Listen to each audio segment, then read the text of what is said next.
बिस्मिल्लाहिर्रहमानिर्रहीम। अपनी class start करते हैं। अल्फ़ा कोचिंग एकेडमी की तरफ से फर्स्ट क्लास है वेब डिज़ाइनिंग की। क्लास के अंदर हम लोग जनरल डिस्कशन करेंगे आज। उसके बाद वेबसाइट का इंट्रोडक्शन करेंगे, लोकल होस्ट का इंट्रोडक्शन करेंगे, वर्डप्रेस का इंट्रोडक्शन करेंगे। आप लोगों को एक रोड मैप जो है वो प्रोवाइड कर दिया गया था ग्रुप के अंदर, जिसके अंदर मंथली और वीकली सीक्वेंस के साथ जो सारी चीज़ें हम लोगों ने कवर करनी है वो बीच में डिस्कस की हुई। तो सबसे पहली चीज़ जो हम लोगों ने करनी है वो है वेब एंड वर्डप्रेस इंट्रोडक्शन। सबसे पहले वेब होती क्या है। हम लोग गूगल पे जाते हैं, गूगल पे जाने के बाद हम लोग लिखते हैं www या ऐसी कोई भी चीज़, तो वो हम असल में अपनी वेब जो है उसको सर्च कर रहे होते हैं, www वर्ल्ड वाइड वेब। अब ये जो वर्ल्ड वाइड वेब है ये जो है हम यूट्यूब के ऊपर भी लगाते हैं क्योंकि है वो भी एक वेबसाइट। हम फेसबुक जो है उसके साथ भी www लगाते हैं। ये एक सब डोमेन कहलाती है। अब डोमेन सब डोमेन क्या होती है ये सारी चीज़ें हम आगे डिस्कस करेंगे। तो सबसे पहले जो आप लोगों को एक चीज़ कहूँ कि आप लोग क्योंकि ये है तो ये ऑनलाइन अर्निंग का ही कोर्स, प्रोफेशनल कोर्स है हमारा। तो पर आप लोगों ने अभी ये चीज़ नहीं सोचनी कि हमारी यहाँ से अर्निंग कब स्टार्ट होगी।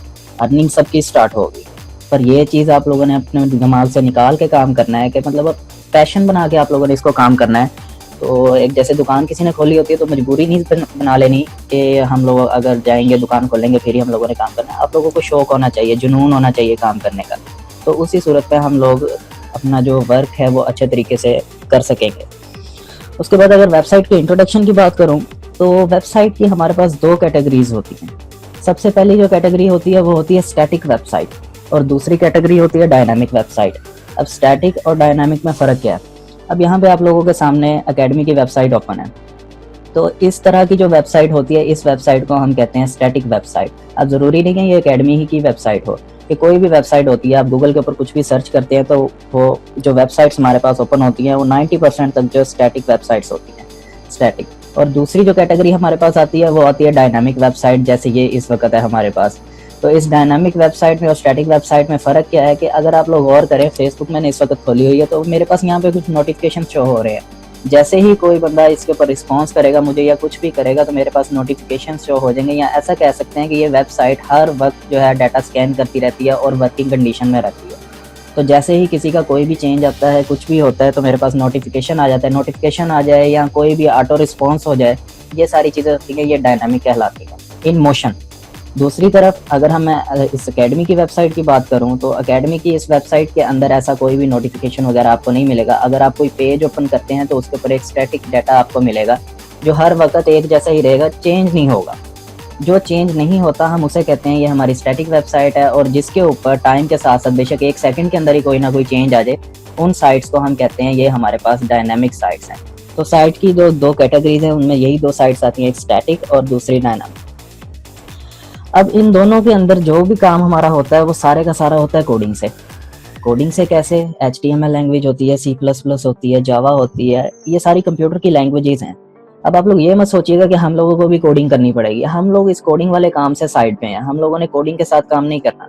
हम लोग काम करेंगे जैसे ड्रैग एंड ड्रॉप वाला मेथड होता है। मोबाइल के अंदर कोई एप्लीकेशन कर लेते हैं तो उसके ऊपर आप लोगों को सारे बटन्स नजर आ रहे होते हैं। आप बटन्स के साथ अपनी चीज़ें जो इधर उधर अरेंज करते हैं और सारा अपना फंक्शन करते हैं। तो अब मोबाइल जो है, मोबाइल भी हमारा कोडिंग के साथ काम कर रहा है। उसमें भी डिफरेंट कंप्यूटर लैंग्वेजेस यूज़ हो रही हैं जो उसकी परफॉर्मेंस को हैंडल कर रही हैं। तो हमें हालांकि वो कोडिंग नज़र नहीं आती। वही सारा सेम प्रोसेस जो है हम अपनी वेबसाइट्स के ऊपर अप्लाई करेंगे और अपनी वेबसाइट्स को खुद कोई कोडिंग किए बगैर अपनी वेबसाइट्स को रन करेंगे। कोडिंग होगी हमारी वेबसाइट में, वो किस तरीके से हम मैनेज करेंगे, उसके लिए क्या कुछ हम यूज़ करेंगे, क्या सॉफ्टवेयर होगा, वो सारी चीज़ें हम लोग अभी डिस्कस करेंगे अपने नेक्स्ट लेक्चर्स में। अब कोडिंग से बचने की जो सबसे अच्छी चीज़ है वो है CMS। CMS means content management system. अब कंटेंट मैनेजमेंट सिस्टम क्या करता है? कंटेंट मैनेजमेंट सिस्टम जो है वो हमारे जो हमने जितना भी काम करना होता है वो उसकी ऑटोमेटिकली कोडिंग जनरेट कर देता है। प्री डिफाइंड कोडिंग उसके अंदर ऑलरेडी मौजूद होती है। वो कोडिंग हम अगर देखना चाहें तो देख सकते हैं, वैसे हमें वो देखने की ज़रूरत नहीं होती। तो हम कोई भी जो काम करते हैं उसके अंदर, आप बेशक मोबाइल के अंदर मैसेज ही कर रहे हैं एक दूसरे को, तो वो भी एक कोडिंग के जरिए जा रहा है, पर हमें वो कोडिंग नज़र नहीं आ रही। ठीक है, तो वो कोडिंग क्यों नहीं नज़र आ रही? उसके अंदर भी एक ऐसे का सिस्टम वर्क कर रहा है जो कोडिंग को हाइड कर देता है और हमें सिर्फ विजुअल चीज़ें दिखाता है जो हम समझ सकते हैं, जो इंसानी दिमाग इजीली समझ सकता है। कोडिंग भी हालांकि इंसान नहीं बनाई है, पर वो हर बंदा उसको नहीं समझ सकता। एक मखसूस लैंग्वेज होती है, सिंबल्स होते हैं, स्पेशल कैरेक्टर्स होते हैं, कोड्स होते हैं उसके अंदर। तो हम CMS का जो CMS है वो यूज़ करेंगे। CMS abbreviated as content management system. अब कंटेंट मैनेजमेंट सिस्टम क्या करता है, जैसे कि नाम से ज़ाहिर हो रहा है कंटेंट मैनेजमेंट। अब वेबसाइट के ऊपर ये जितना भी डाटा है ये सारे का सारा हमारा कंटेंट है। इस कंटेंट को उसने खुद ब खुद मैनेज करना है। मैनेज कैसे करना है? ड्रैग एंड ड्रॉप वाले मेथड के साथ। अब CMS की वजह से डेली तकरीबन 2 मिलियन के करीब वेबसाइट्स जो हैं वो ऐड हो रही हैं गूगल के डाटाबेस के अंदर। आप लोगों को इतना तो पता होगा कि गूगल के डाटाबेस के अंदर ट्रिलियंस जो गीगाबाइट करके ट्रिलियंस मेगाबाइट इस हिसाब से जो डाटा है वो डेली बेसिस के ऊपर स्टोर हो रहा है। तो वो डाटा कैसे स्टोर हो रहा है? अब वो चीज़ें हम लोग ही अपलोड करते हैं। आप फेसबुक के ऊपर मोबाइल से कोई वीडियो बनाते हैं, कोई पिक्चर बनाते हैं, वो आप फेसबुक के ऊपर लगा देते हैं, तो ये हमने डाटा अपलोड कर दिया। ये सारे का सारा डाटा जो है फेसबुक के सर्वर के अंदर स्टोर हो रहा है। इसी तरीके से गूगल के ऊपर जो हम डाटा डाल रहे हैं वो सारा गूगल के सर्वर में स्टोर हो रहा है। यूट्यूब वाला यूट्यूब के सर्वर में स्टोर हो रहा है। तो एक जगह ऐसी आती है जहाँ पे ये सारी चीज़ें आपस में लिंक हो जाती हैं। वो मेन सर्वर जो है, वो मेन सारी चीज़ें जो है वो हमारी गूगल के पास ही मौजूद है। गूगल एक सर्च इंजन है। इसी तरीके से और सर्च इंजन भी है, जैसे बिंग हो गया, याहू जिसको हम बोल सकते हैं, या यांडेक्स हो गया। ऐसे और भी बहुत सारे सर्वर्स जो हैं वो सर्च इंजन्स होते हैं। अब सबसे पॉपुलर कंटेंट मैनेजमेंट सिस्टम जो है, अब कंटेंट मैनेजमेंट सिस्टम में 3-4 आ जाते हैं। आप लोगों ने फेसबुक के ऊपर अगर यूट्यूब देख रहे होते हैं, यूट्यूब के ऊपर कई दफ़ा आपको ऐड आ जाता है wix.com का कि आज ही अपनी वेबसाइट बनाएं और ये हो जाए वो हो जाए। इसी तरीके से वर्डप्रेस है, 1-2 और है। तो वो विक्स जो है वो भी असल में एक कंटेंट मैनेजमेंट सिस्टम है, पर हम लोग जो कंटेंट मैनेजमेंट सिस्टम यूज़ करेंगे वो है वर्डप्रेस। वर्डप्रेस सबसे पॉपुलर जो कंटेंट मैनेजमेंट सिस्टम वो कहलाता है। अब वर्डप्रेस यहाँ पे आप लोगों को इसका सैंपल भी नज़र आ रहा है वर्डप्रेस का। अब वर्डप्रेस एक ऐसा पॉपुलर प्लेटफॉर्म है जहाँ पे हमें कोडिंग करने की ज़रूरत नहीं होती। तो विदाउट कोडिंग, ये कोडिंग हमारी ऑटोमेटिकली जनरेट करता जाता है और हमें कोई स्पेशल स्किल की ज़रूरत नहीं है। हमें बस थोड़ी सी एक जनरल नॉलेज, थोड़ा सा मतलब वो ओपन माइंड होना चाहिए कि हम चीज़ों को समझ सकें। ठीक है, तो अब सारी जितनी भी वेबसाइट होती हैं उन सब वेबसाइट्स के कुछ कंपोनेंट्स होते हैं। पहले हमने वेबसाइट की कैटेगरी की बात की, कंटेंट मैनेजमेंट सिस्टम की बात की। अब हम आ जाते हैं वेबसाइट्स के कंपोनेंट्स की तरफ। अब हर वेबसाइट, बेशक वो फेसबुक है हमारे पास, बेशक कोई स्टैटिक हो या डायनामिक हो, कोई भी वेबसाइट हो, उसके अंदर कुछ कंपोनेंट्स होते हैं जो कंप्यूटर की लैंग्वेज में आइडेंटिफाई करते हैं कि ये एक वेबसाइट है। अब वो कंपोनेंट क्या होते हैं? सबसे पहली जो चीज़ आती है वो तो आती है वेबसाइट का नाम, कि आपकी वेबसाइट का नाम क्या है। आप www.facebook.com लिखते हैं, ये एक नाम है फेसबुक का। वो फेसबुक तो अब खैर उसका नाम कंफर्म हो गया, तो इनके पीछे भी एक IP एड्रेस होता है, एक मखसूस नंबर होता है जिसके ऊपर ये नाम जो है वो हमेशा शो होता है।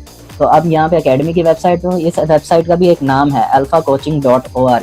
ये जो नाम होता है, इन नाम को हम कहते हैं डोमेन। ये असल में आइडेंटिटी होती है हमारे प्लेटफॉर्म की, हमारा जो समझ लें एक किस्म का ये ऑनलाइन हमारी शॉपिंग है या घर है हमारा ऑनलाइन, इसका एक नाम है। वो नाम क्या है? वो हमारी डोमेन है, हमारी वेबसाइट की आइडेंटिटी है। दूसरी चीज़ जो इसके अंदर आती है वो आती है होस्टिंग। अब होस्टिंग आप लोगों को भी पता है कि मतलब अगर न्यूज़ चैनल भी देखें तो वहाँ पे भी कोई ना कोई होस्ट होता है। यहाँ पे ये मीटिंग चल रही है तो मेरे जो मीटिंग आईडी है उसके ऊपर भी आपको होस्ट का नेम शो हो रहा है, जिसने सारी चीज़ों को तरतीब देना है, मैनेज करना है, संभाल के रखना है, या कुछ भी मैनेजमेंट ऑल रिलेटेड थिंग्स। तो वो जो होस्टिंग होती है, वो होस्टिंग असल में, ये अगर कोई वीडियो वगैरह अपनी ऑन करने की कोशिश कर रहा है तो वो वीडियो अपनी काइंडली क्लोज कर दे। तो हम लोग डिस्कस कर रहे थे वेबसाइट के कंपोनेंट्स के बारे में। डोमेन होगी, होस्टिंग। अब होस्टिंग के अंदर हमारी सारी की सारी फाइल्स हैं। अब ये जहाँ पे आपको जितना भी डाटा नज़र आ रहा है, दुनिया में से कोई भी इस वेबसाइट को ओपन करेगा तो उसके पास ये सारे का सारा डाटा शो होगा। डेमो क्लास के अंदर भी मैंने बताया था कि होस्टिंग होती क्या है। हमारी सारी मैनेजमेंट, जितनी भी हमारी इस वेबसाइट की फाइल्स हैं, जो चीज़ें भी हैं, अब यहाँ पे आपको बटन नज़र आ रहे हैं, इनके पीछे भी एक कोडिंग है। तो ये जितनी भी हमारी फाइल्स हैं, इससे रिलेटेड जितना भी हमारा कंटेंट है, हमारा स्टफ है, वो सारे का सारा एक जगह पे स्टोर हो रहा है। तो वो जो स्टोरेज वाली जगह है जो इस सब चीज़ों को मैनेज कर रही है, वो कहलाती है हमारी होस्टिंग। तीसरे नंबर पे जो चीज़ आती है वो आती है फर्स्ट इंप्रेशन एरिया। अब फर्स्ट इंप्रेशन एरिया क्या होता है? मैं जैसे ही इस वेबसाइट के ऊपर आता हूँ तो सबसे पहले मेरे पास ये जो इंटरफेस अब आपके पास नज़र आ रहा है, ये वाला जो चीज़ है, ये मुझे नज़र आती है। तो इस चीज़ को हम कहते हैं फर्स्ट इंप्रेशन एरिया। अब फर्स्ट इंप्रेशन एरिया जो होता है, हम उसको दो चीज़ों के अंदर डिवाइड कर देते हैं। सबसे पहले हेडर और उसके बाद नेविगेशन बार। अब हेडर और नेविगेशन बार क्या होती है? अब यहाँ पे आप लोगों के पास अल्फा कोचिंग नेम शो हो रहा है, ये है हमारे पास हेडर एरिया। हेड, सर, हमारा जो, अब अगर बॉडी की बात करें तो उसमें भी अगर हम स्टार्ट करते हैं तो सर से शुरू होते हैं, सर से हमारा जो बॉडी है वो स्टार्ट हो रही है। तो यहाँ पे उसी से रिलेटेड एक चीज़ है हेडर। उस हेडर के अंदर हमारा यहाँ पे हमारा नेम वगैरह शो हो रहा है। और दूसरी जो चीज़ इसमें आ जाती है वो आती है नेविगेशन बार। अब ये जो आपके पास home, course, register, login, about us, contact us के बटन नज़र आ रहे हैं, ये सारी चीज़ें हैं नेविगेशन बार। नेविगेट करने के लिए, इस पूरी वेबसाइट के अंदर घूमने फिरने के जो हमारे रास्ते हैं वो यहाँ पे सारे के सारे आप लोगों को दिखाई दे रहे हैं। अब ये चीज़ें होगी। अब इस वेबसाइट के अंदर तो वो जो साइड बार जो आगे नेक्स्ट चीज़ हमारे पास आती है वो आती है साइड बार। साइड बार कैसे होती है, एक साइड के ऊपर, वो लेफ्ट साइड के ऊपर भी हो सकती है, राइट साइड पे भी हो सकती है, वो दोनों चीज़ों पे हो सकती है। अगर मैं यहाँ पे एक और आपको वेबसाइट खोल के दिखाऊं तो साइड बार होती है। अब जैसे यहाँ पे भी आपके पास ये एक नज़र आ रही है, तो ये एक साइड बार है। गूगल के अंदर मैंने सर्च की थी, उस सर्च के बाद ये जो चीज़ हमारे पास साइड पे आ रही है, ये साइड बार का जो जगह है ये वो हमारे पास नज़र आ रही है। आप बेशक नीचे स्क्रॉल करें, ऊपर करें, कहीं पे भी ये राइट साइड पे आपको थोड़ी सी चीज़ नज़र आ रही है। ये चीज़ें जो होती हैं ये हमारे पास कहलाती हैं ये side bar. Side bar, okay. Next चीज़, साइड बार के बाद हम आते हैं बॉडी की तरफ, कंटेंट एरिया की तरफ। अब ये हमारे पास जो बीच में पहले ऊपर हेडर आ जाता है, हमारे पास हेडर में हमारे पास नेविगेशन बार आ जाती है। उसके बाद हेडर के नीचे जो हमारा बॉडी पार्ट है, सेम इसी तरीके से हम वेबसाइट का ये वाला जो पार्ट है इसको हम कहते हैं कि ये हमारा बॉडी पार्ट है। तो इस बॉडी पार्ट के अंदर हमारी वेबसाइट का ऑल कंटेंट जो है वो शो हो रहा होता है। सारी चीज़ें जो ऑप्शंस हमने इसके अंदर दिए हैं ये सारे का सारा बॉडी पार्ट हमारा चल रहा है। तो बॉडी पार्ट जहाँ पे एंड होता है, बॉडी पार्ट जहाँ पे एंड होता है, एंड होने के फ़ौरन बाद जो एंड में हमारे पास चीज़ आती है, जैसे हमारे पाँव बिल्कुल एंड में आते हैं, तो हम इसको कहते हैं फुटर एरिया। ये सारी चीज़ें ऐसी हैं जैसे मैं इंसानी जिस्म की बात कर रहा हूँ। सबसे ऊपर हमारे पास हेड का ऑप्शन आ जाता है, यानी हेडर। अगर साइड पे मैं इंसानी जिस्म के हिसाब से बाजुओं की बात करूँ तो वो हमारे पास साइड बार्स आ जाती हैं। तो अब इंसानों के तो दो बाजू होते हैं। अब वेबसाइट के अंदर हमारे पास ऑप्शन होता है हम दो के दो बाजू इस्तेमाल करना चाहते हैं या कोई एक बाजू उसका इस्तेमाल करें, लेफ्ट हो या बेशक राइट हो, ठीक है। तो फिर हमारे पास आ जाती है बाजुओं के साथ ही कंटेंट एरिया या जिसे हम बॉडी एरिया कहते हैं। उसके बाद एंड पे हमारे पास जो आ जाती है वो आती है वेबसाइट का फुटर एरिया। फुटर एरिया के अंदर बिल्कुल एंड वाली चीज़ें होती हैं। यहाँ अपनी मर्जी से हम अपनी चीज़ें जो हैं वो सेट कर सकते हैं कि यहाँ पे हमने कौन सी चीज़ शो करवानी है, हेडर में कौन सी चीज़ शो करवानी है। तो जैसे मैंने नेविगेशन बार की यहाँ पे बात की कि यहाँ पे हमारे पास सारा मेन्यू अवेलेबल होता है हमारी वेबसाइट के अंदर। क्या ये मेन्यू हम फुटर एरिया के अंदर भी शो करवा सकते हैं। ये सारी चीज़ें हम अपनी मर्जी से कस्टमाइज़ करते हैं और इनको सेट करते हैं। तो ये तो हमारा जो एक इंट्रोडक्शन था वेबसाइट का, तो वो इंट्रोडक्शन हमारा कंप्लीट हो गया। अब वर्डप्रेस आगे क्या चीज़ है, कंटेंट मैनेजमेंट सिस्टम हमारे पास क्या चीज़ है। कंटेंट मैनेजमेंट सिस्टम मैंने आप लोगों को बताया कि वो ऑटोमेटिकली हमारे कंटेंट को मैनेज करता है। ऑटोमेटिकली तो नहीं, खैर ऑटोमेटिकली वो हमारी कोडिंग को मैनेज करता है। तो बाकी हमारे कंटेंट का सारा सिस्टम जो है वो हम उसी के अंदर अपना मैनेज करते हैं। तो सबसे पॉपुलर चीज़ जो मैंने आपको बताई कंटेंट मैनेजमेंट सिस्टम में वो है वर्डप्रेस। अब वर्डप्रेस एक ऐसा प्लेटफॉर्म है जो हमें ये फैसिलिटी प्रोवाइड करता है कि हम अपनी चीज़ों को ड्रैग एंड ड्रॉप के साथ कंट्रोल करें, नॉर्मली जैसे हम अपने मोबाइल को करते हैं, और हमारी कंप्लीट वेबसाइट जो है वो यूज़र एक अट्रैक्टिव वेबसाइट जो आगे दूसरों को शो हो। तो अब वर्डप्रेस के ऊपर बेसिकली हम लोगों ने अपना काम करना है। तो हमारी जो इनिशियल स्टेप होता है वो ये होता है कि हम अपने लैपटॉप के अंदर या अपने पीसी के अंदर एक ऐसा सॉफ्टवेयर वगैरह इंस्टॉल कर लेते हैं या कुछ ऐसा सिस्टम कर लेते हैं कि हमें जो वेबसाइट है वो हमारे लैपटॉप तक महदूद रहती है। वो चीज़ हम कहलाते हैं लोकल होस्ट। अगर आप लोग यहाँ पे देखें वेब एंड वर्डप्रेस इंट्रोडक्शन के बाद जो नेक्स्ट चीज़ है वो लोकल होस्ट का इंट्रो और उसका सेटअप है। अब लोकल होस्ट होता क्या है? लोकल होस्ट असल में जैसे आप लोगों को नेम से हो रहा होगा show, local host, local means जो लोकली हमारा काम होता है, होस्ट उसको हम लोगों ने मैनेज करना है। मैनेज कैसे करना है इसको लोकली? क्या हम अपने लैपटॉप के अंदर या अपने पीसी के अंदर एक ऐसा सॉफ्टवेयर इंस्टॉल कर लेते हैं जो एक कंप्लीट वेबसाइट हम लोगों ने नेट के ऊपर बनानी है, वही वाली कंप्लीट वेबसाइट हम अपने लैपटॉप के अंदर जनरेट कर सकते हैं, बना सकते हैं, उसको क्रिएट कर सकते हैं। तो दोनों में फ़र्क क्या होगा कि जो हम नेट के ऊपर काम करेंगे वो पूरी दुनिया के लिए लाइव होगा। पूरी दुनिया में से कोई भी कहीं से भी कुछ भी सर्च कर सकता है। और जब हम लोकल होस्ट वगैरह पर काम करेंगे तो वो सिर्फ हमारे हद तक महदूद होगा। हमारी हद तक महदूद कैसे होगा? हमारे लैपटॉप या हमारे डिवाइस के अंदर रहेगा, कोई भी और शख्स जो है उसको असेस नहीं कर सकेगा। अब आप सोच रहे होंगे कि इसका करने का फ़ायदा क्या होगा? हमें तो पूरी वेबसाइट जो है वो दुनिया तक दिखानी है और उस पर आगे वर्किंग करनी है हमें। तो लोकल होस्ट जो होता है ये असल में हमारा लर्निंग फेस होता है। हम लोगों ने सीखना है कि हम अपनी इनिशियल वेबसाइट जो लॉन्च करेंगे अनकरीब, उसके ऊपर हम लोगों को काम कैसे करना है, उसके अंदर ऑप्शन कौन कौन से अवेलेबल होंगे।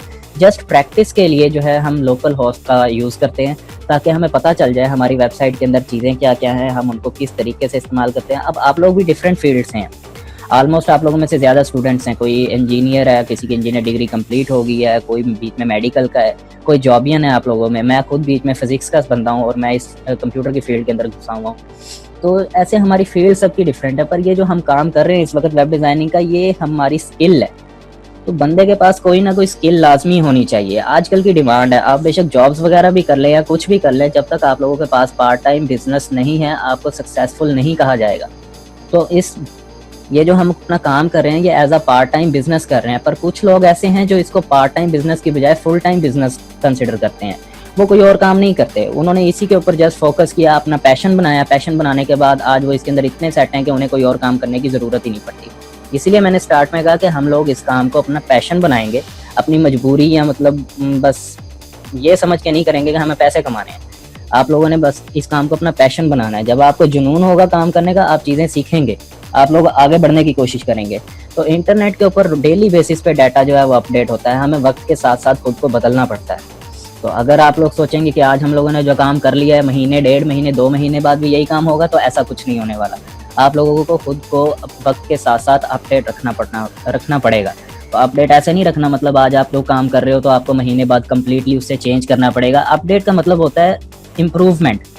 आज आप जो काम कर रहे हो वो आपकी बेसिक्स हैं, कल आप लोग जो काम करोगे आप एक प्रोफेशनल वे में करोगे, आपके पास एक एक्सपीरियंस होगा।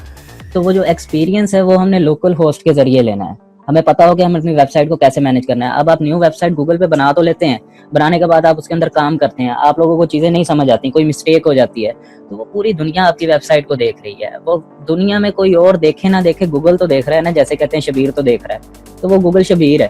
तो वो शबीर जो है वो हमें लाजमी देख रहा है।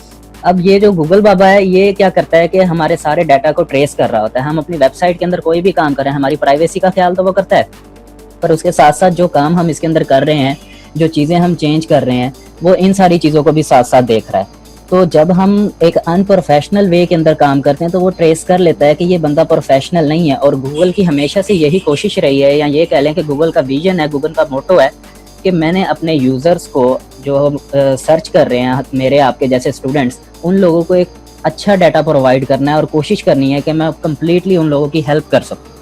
तो जब हम लोग ऐसे के बीच में काम करेंगे, हमें खुद को नहीं पता होगा हम लोगों ने क्या काम बीच में करना है, तो गूगल हमें कंसिडर करेगा कि हम अभी अनट्रेंड हैं, हम लोगों को सही काम नहीं आता, वो हमें छोड़ देगा और जो दूसरे लोग हमसे बेहतर काम कर रहे हैं वो उनको प्रेफरेंस देगा। तो ये सीधी सी बात है, आप लोग एक मुकाबले में है, वर्ल्ड वाइड मुकाबला पूरी दुनिया में। मैंने डेमो में भी कहा था कि ये हमारा कोई स्कूल, कॉलेज या हमारा ज़िला नहीं है, हमें पूरी दुनिया के साथ इंटरेक्शन होगी, हमने पूरी दुनिया के अंदर अपना काम करना है। तो इस चीज़ का ख्याल रखने के लिए कि हमें हमारी चीज़ें सारी क्लियर हो जाएं और हमें आगे कोई मुश्किल ना हो, टेक्निकली भी और फिजिकली भी, तो उस चीज़ के लिए हम लोकल होस्ट का इस्तेमाल करते हैं, अपनी चीज़ों को सीखते हैं। अब लोकल होस्ट में हम करते क्या हैं? अब लोकल होस्ट के अंदर सिंपली मैंने पहले बताया हम कंटेंट मैनेजमेंट सिस्टम या वर्डप्रेस का इस्तेमाल करेंगे। तो लोकल होस्ट के अंदर हम वही जो वर्डप्रेस है हम उसको इंस्टॉल करते हैं अपने लैपटॉप के अंदर या पीसी के अंदर, जैसे हम नॉर्मली कोई सॉफ्टवेयर इंस्टॉल करते हैं या मोबाइल के अंदर ऐप इंस्टॉल करते हैं। तो मोबाइल के ऊपर अगर आप लेक्चर लेने की हद तक बात करें वो तो आप अब लेक्चर मोबाइल के ऊपर ले सकते हैं, पर अगर वर्किंग की बात करें वो आप मोबाइल के ऊपर नहीं कर सकते, आप लोगों को डेस्कटॉप पीसी या लैपटॉप की ज़रूरत पड़ेगी। तो वो जो सॉफ्टवेयर हम लोगों ने इंस्टॉल करना है वो लोकली हमारी जो लैपटॉप या हमारा पीसी है उसके अंदर वर्डप्रेस को इंस्टॉल कर देगा। वर्डप्रेस के ऊपर ही आगे हम लोगों ने काम करना है, ठीक है। तो हम अपनी चीज़ों को समझ सकेंगे ईजीली। तो उसमें सिंपल से कुछ स्टेप्स हैं वो मैं आप लोगों को बताता हूँ कि आप लोगों ने लोकल होस्ट किस तरीके से अपने लैपटॉप के अंदर इंस्टॉल करना है या आप लोगों ने उसके ऊपर काम कैसे करना है। आप लोगों ने गूगल में जाना है और गूगल में जाने के बाद आप लोगों ने सिंपल लिखना है बिटनामी वर्डप्रेस। अब मैंने लिखा यहाँ पे बिटनामी वर्डप्रेस। बिटनामी असल में एक कंपनी है जो जिन्होंने वर्डप्रेस प्रोवाइड किया हुआ है और उसके ऊपर लोगों को काम वगैरह जो है वो करने में आसानी हो जाती है फिर। तो बिटनामी जो है वो कंपनी है, और भी डिफरेंट कंपनीज हैं जो वर्डप्रेस को प्रोवाइड करती हैं। वर्डप्रेस सेम ही है, तो डिफरेंट कंपनीज हैं, अथॉरिटीज़ हैं। आप लोग अगर बाज़ार वगैरह में भी जाते हैं तो वहाँ पे भी चीज़ तो आप लोगों को मिल जाती है, पर ब्रांड का फ़र्क होता है। समझ लें ये ब्रांड का जो फ़र्क है ना वो हमारे पास यहाँ पे बिटनामी की सूरत में आया हुआ है। तो आप लोग सिंपल लिखेंगे बिटनामी वर्डप्रेस और इसको सर्च करेंगे। पहले नंबर पे ही आप लोगों के पास एक वेबसाइट आ गई, ये यहाँ पे डोमेन आप लोगों को ऊपर मेंशन होगी bitnami.com। ये कुछ नीचे वाली चीज़ें आप लोगों के पास मेंशन नहीं होंगी, ये गूगल की एक्सटेंशन होती हैं जो हम यूज़ करते हैं। ये एक्सटेंशन कैसे यूज़ करनी है, इनका क्या क्या काम है, ये सारी चीज़ें भी आप लोगों के साथ बाद में डिस्कस करूँगा। तो अभी यहाँ पे जो पहली वेबसाइट आ रही है वो आ रही है bitnami.com। अगर आप इसका टाइटल देखें तो WordPress cloud hosting WordPress installer Bitnami. इस साइट को आप लोगों ने ओपन कर लेना है। ओपन करने के बाद इस साइट के अंदर डिफरेंट कैटेगरीज के जो वर्डप्रेस हैं वो हमें मिल जाते हैं। सबसे पहले यहाँ पे ऑन द क्लाउड, जिसको हम नेट के ऊपर ही काम कर सकते हैं। कंटेनर, ये भी एक डिफरेंट चीज़ है। तो क्योंकि हम लोगों को अपने लैपटॉप या अपने पीसी के अंदर करना है तो हम थर्ड ऑप्शन की तरफ आएंगे, on my computer. On my computer की भी अगर बात करें तो यहाँ पे नीचे दो कैटेगरीज आ जाती हैं, एक वर्चुअल मशीन, एक विंडो मैक्स या लिनक्स। क्योंकि हम लोगों के पास विंडो है, हम वर्चुअल मशीन पर काम नहीं कर रहे, तो हम विंडो वाला जो ऑप्शन है इसको क्लिक करेंगे। अब विंडो वाला ऑप्शन क्लिक करने के बाद पेज रीलोड हुआ और नीचे हमारे पास 3 ऑप्शंस और आ गए हैं कि आपकी विंडो कौन सी है। ये नॉर्मल विंडो, विंडो 10, 8, 7 कुछ भी इसको कह सकते हैं। ये एप्पल के हमारे पास आ जाते हैं और यहाँ पे हमारे पास लिनक्स विंडोज़ आ जाती हैं। तो हम हमारे पास जिसके पास कोई भी विंडो है वो उस विंडो के ज़रिए इसको जो इंस्टॉल कर सकता है। अगर आप लोगों के पास एप्पल डिवाइसेज हैं तो आप ये सॉफ्टवेयर इंस्टॉल करेंगे, नहीं तो आप लोग सिंपली ये जो डाउनलोड फॉर विंडोज़ 64 बिट है आप इसके ऊपर क्लिक करेंगे। इसके ऊपर जैसे ही आप क्लिक करेंगे आप लोगों के पास नोटिफिकेशन आ जाएगा जी, आप जीमेल से, फेसबुक से या किसी और चीज़ से लॉगिन करें। इसके अंदर हमें लॉगिन करने की ज़रूरत नहीं है। एंड में एक लाइन दी हुई है, no thanks just take me to the download. आप इस लाइन के ऊपर क्लिक कर देंगे। जैसे ही आप इस लाइन के ऊपर क्लिक करेंगे तो आपका जो सॉफ्टवेयर है वो आपसे जगह पूछेगा, आप लोगों ने इसको कहाँ पे डाउनलोड करना है। आप उसको डाउनलोड करेंगे और सेव का बटन दबाएंगे तो 200 MB के करीब, 200 या 250 MB के करीब ये फाइल है जो डाउनलोड हो जाएगी। यहाँ पे मैंने डेस्कटॉप के ऊपर ऑलरेडी डाउनलोड करके रखी हुई है। तो आप लोगों की स्क्रीन के ऊपर भी टाइम इस वक्त शो हो रहा होगा, 9 मिनट और 12 सेकंड करीब हमारे वापस जो बाकी रह गए हैं। 40 मिनट की हमारी क्लास है, 20 मिनट बाद में डिस्कशन के हैं। तो अब ये सॉफ्टवेयर डाउनलोड आप लोगों ने कर लेना। डाउनलोड करने के बाद हम करेंगे इसको इंस्टॉल। अब यहाँ पे वो पूछ रहा है लैंग्वेज कौन सी। लैंग्वेज आप लोगों ने इंग्लिश, यहाँ पे सबको समझ आ रही होगी तो इंग्लिश ही करनी है। उर्दू शायद इसमें हो या ना हो, बहरहाल हम इंग्लिश को ओके करते हैं। अब यहाँ पे देखें आ रहा है welcome to Bitnami WordPress setup visit, तो मुझे नेक्स्ट करना है। नेक्स्ट करने के बाद यहाँ पे दोनों चेक होंगे, अगर किसी का नहीं यहाँ पे दोनों चेक, वर्डप्रेस और PHP माई एडमिन, आप लोग इन दोनों को चेक करने के बाद नेक्स्ट कर देंगे। नेक्स्ट करने के बाद ये सिलेक्ट अ फोल्डर, उसकी डायरेक्टरी पूछ रहा है कि इसको सेव कहाँ पे करना है। इसको आप चेंज करने की ज़रूरत नहीं है, आप वैसे ही नेक्स्ट कर देंगे। नेक्स्ट करने के बाद अब यहाँ पे पूछ रहा है योर रियल नेम, यहाँ पे आप लोगों ने अपना नेम राइट कर देना है। नेम राइट करने के बाद सेकंड ऑप्शन है ईमेल एड्रेस का, तो यहाँ पे आप लोगों ने अपना ईमेल एड्रेस दे देना है। ईमेल एड्रेस के बाद लॉगिन, हम लोगों ने जैसे हम फेसबुक वगैरह के अंदर लॉगिन करते हैं तो वहाँ पे हम लोगों ने कोई नाम रखा होता है, तो यहाँ पे बाय डिफॉल्ट यूज़र रहता है। आप लोग अगर यूज़र ही रखना चाहते हैं तो यूज़र रहने दें, नहीं तो अगर कुछ और आप लोग रखना चाहते हैं वो आप लोगों की मर्जी है। पर एक चीज़ का आप लोगों ने ख्याल रखना है, लॉगिन, ईमेल एड्रेस और पासवर्ड, ये 3 चीज़ें आप लोगों को हमेशा आपकी याद होनी चाहिए, लोकल होस्ट पे वर्किंग करते हुए भी और लाइव वेबसाइट के ऊपर वर्किंग करते हुए। तो यूज़र मैं इसको बाय डिफॉल्ट ही रहने दूंगा। आगे पासवर्ड है, पासवर्ड एंटर कर लेते हैं। पासवर्ड दोबारा से करने के बाद मैं नेक्स्ट के बटन पे क्लिक कर देता हूँ। अब नेक्स्ट के बटन के ऊपर जब मैं क्लिक करूंगा तो वो मुझसे पूछेगा ब्लॉग नेम। ब्लॉग और वेबसाइट ऑलमोस्ट सेम चीज़ें होती हैं, ये हमारी वेबसाइट का नाम ही असल में यहाँ से पूछ रहा है। तो बाय डिफॉल्ट हमने पीछे लॉगिन में यूज़र रखा था तो उसने यहाँ पे user (s) users blog, user का ब्लॉग। तो आप लोग अगर चाहें तो यहाँ पे अपना नाम भी राइट कर सकते हैं या कुछ भी जो आप लोग अपने ब्लॉग या वेबसाइट का नाम रखना चाहते हैं आप वो यहाँ पे रख सकते हैं। नेक्स्ट, ये हमारा लोकली है, आप लोगों ने ये नहीं सोचना कि मतलब ये हमारा परमानेंट हो जाएगा। हम लोग ये सिर्फ सीखने के लिए कर रहे हैं, इसको बार बार करेंगे। हम लोग बार बार इसलिए करेंगे, इसको बार बार इंस्टॉल नहीं करेंगे, इसके अंदर काम बार बार करेंगे ताकि हमारा जो प्रैक्टिस है वो परफेक्ट हो जाए। अगर यहाँ पे पूछ रहे this is required your application can send notification via mail, आप लोग ईमेल के जरिए इनके नोटिफिकेशन लेना चाहते हैं या नहीं लेना चाहते। मैं इनके नोटिफिकेशन नहीं लेना चाहता तो मैं इस चीज़ को अनचेक कर दूंगा। अगर कोई चाहता है कि इनकी सपोर्ट की तरफ से आप लोगों को नोटिफिकेशन आते रहे तो वो इसको चेक करेगा, करने के बाद नेक्स्ट करना है। नेक्स्ट करेंगे तो वो पूछ रहा है launch WordPress in cloud with Bitnami के। बिटनामी का जो क्लाउड है, जो इनका सॉफ्टवेयर एप्लीकेशन है, उसको आप इंस्टॉल करना चाहते हैं या नहीं। मैं नेक्स्ट का बटन दबाऊंगा, मैं इसे इंस्टॉल करना चाहता हूँ। तो वो कह रहा है सेटअप इज नाउ रेडी। तो बाय डिफॉल्ट ये मुझे उनकी बिटनामी की जो वेबसाइट है उसके ऊपर ले गया, पर मुझे इसकी ज़रूरत नहीं है, मैं मिनिमाइज कर दूंगा। और यहाँ पे setup is now ready to being install Bitnami WordPress stack on your computer. तो हमारा जो सेटअप है वो रेडी हो चुका है इंस्टॉल होने के लिए। मैं नेक्स्ट के बटन के ऊपर क्लिक करूंगा और यहाँ पे मेरी प्रोग्रेस बार शो हो रही है। ये सारे का सारा मेरा जो सॉफ्टवेयर है वो खुद ब खुद ही इंस्टॉल हो